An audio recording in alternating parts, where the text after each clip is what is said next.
வணக்கம். இன்றைக்கி வீடியோவில் இப்போ தான் புதுசாக ப்ளவுஸ் வெட்ட கற்றுட்ருக்கோங்கிறவங்க இந்த வீடியோவை பாருங்கள். ரொம்பவே ஈஸியாக இருக்கும். அதுக்கு இந்த மாதிரி 2ஆக மடிச்சிருக்க துணி எதிர் சைடு ஓப்பன்லேயும் நம்ம சைடு ஃபோல்டிங்லேயும் இருக்கணும். அதை இப்போ 4ஆக மடிச்சுக்கலாம். இந்த மாதிரி நம்ம இப்போ ஸ்லீவ் தான் வெட்ட போகிறோம். அதுக்கு தையலுக்காக 1.5 இன்ச் விட்டுட்டு ஒரு லைன் போட்டுக்கலாம். இப்போது ஸ்லீவோட உயரம் 6 இன்ச்சு இவங்க கேட்டிருந்தாங்க. நான் 6 இன்ச்சு வைக்கிறேன். அதில் ஒரு லைன் போட்டுட்டு தையலுக்காக ஒரு 1/4 இன்ச்சு விட்டுட்டு இன்னொரு லைன் போட்டுக்கலாம்.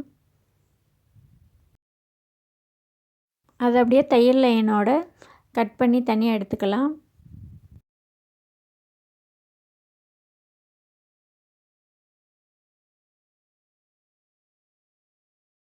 இப்போது ஸ்லீவோட சுற்றளவு 6 இன்ச்சு அந்த இடத்துல குறிச்சிக்கலாம். அந்த 6லேருந்து 1.5 இன்ச்சு சேர்த்து 7.5 இன்ச்சு இந்த இடத்துல குறிச்சிக்கலாம். அந்த 7.5 இன்ச்சில் தையல் லைன்லேருந்து ஒரு 3 இன்ச்சு உயரம் வச்சுக்கலாம். இப்போது ஒரு 1.25 இன்ச்சில் ஒரு டாட் வச்சுட்டு ஸ்லீவோட சென்ட்ரு பகுதியில் ஒரு அர்க்கத் பண்ணிக்கலாம். அந்த 1.25 இன்ச்சிலேருந்து 3 இன்ச்சுக்கு ஒரு லைன் போட்டுக்கலாம். அந்த லைனை இந்த மாதிரி அளந்து பார்த்துக்கலாம். 7 இன்ச் இருக்குது. 7ல் பாதி 3.5 இன்ச்சில் ஒரு டாட் வச்சுக்கலாம். அதில் இந்த மாதிரி டிக் மாதிரி ஒரு லைன் போட்டுக்கலாம்.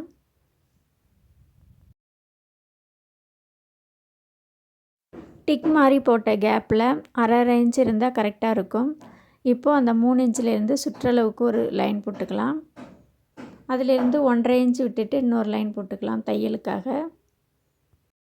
நம்ம இந்த ஸ்லீவை கட் பண்ணுறதுக்கு முன்னாடி ப்ளவுஸோட ஸ்லீவ் ஒத்து போகுதான்னு செக் பண்ணி பார்த்துக்கலாம். அதுக்கு இந்த மாதிரி ஷோல்டர்லேருந்து தையல் லைன் வரைக்கும் இந்த மாதிரி வச்சு பார்த்தா கரெக்டாக இருக்கும். அப்படி கரெக்டாக இல்லைன்னா அந்த ப்ளவுஸோட அளவுக்கே ஸ்லீவில் அர்க்கத் பண்ணிக்கலாம். இப்போது டிக் மாதிரி போட்ட அந்த லைனில் கட் பண்ணி எடுத்துக்கலாம்.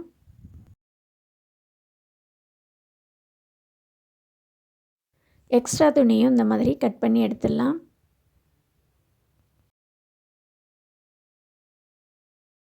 இப்போது ஸ்லீவில் அர்க்கத் பண்ணுறதுக்கு முன்னாடி இப்போ ப்ளவுஸோட அளவுக்கே அந்த இடத்துல அர்க்கத் பண்ணிக்கலாம். எனக்கு இப்போ ப்ளவுஸோட அளவுக்கே கரெக்டாக இருக்குது. நான் அதே இடத்துல அர்க்கத் பண்ணிக்கிறேன். ஸ்லீவில் தையல் லைன்லேயும் இந்த மாதிரி அர்க்கத் பண்ணிக்கலாம்.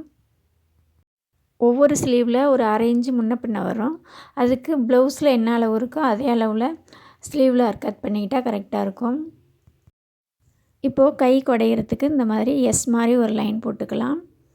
எஸ் மாதிரி ஒரு லைன் போட்டுட்டு அது மேலே கட் பண்ணிக்கலாம். அது இந்த மாதிரி ஒரு 3/4 இன்ச் அளவில் இருந்தால் கரெக்டாக இருக்கும்.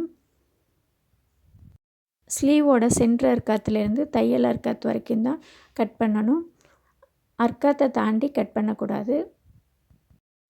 இப்போது குடஞ்ச இடத்துல ஒரு அர்க்கத் பண்ணிக்கலாம் சென்டராக.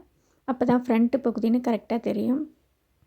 உங்களுக்கு இந்த வீடியோ பிடிச்சிருக்குன்னு நம்புகிறேன். வீடியோ பிடிச்சிருந்தா வீடியோஸை லைக் பண்ணுங்கள், ஷேர் பண்ணுங்கள், சப்ஸ்கிரைப் பண்ணுங்கள், ஃப்ரெண்ட்ஸ் கூட ஷேர் பண்ணிக்கோங்க. நன்றி.